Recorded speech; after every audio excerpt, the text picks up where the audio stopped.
I'm no longer slave. Even my people are no longer slave in Africa. They are master of themselves. You can even witness this when you are here in Uganda.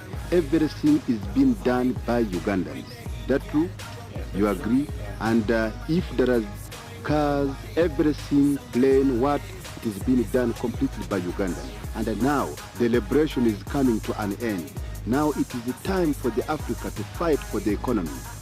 Because whether you are moving with how many flags, but if you are still economically slaves of the big powers and they are controlling you, you will never be completely independent.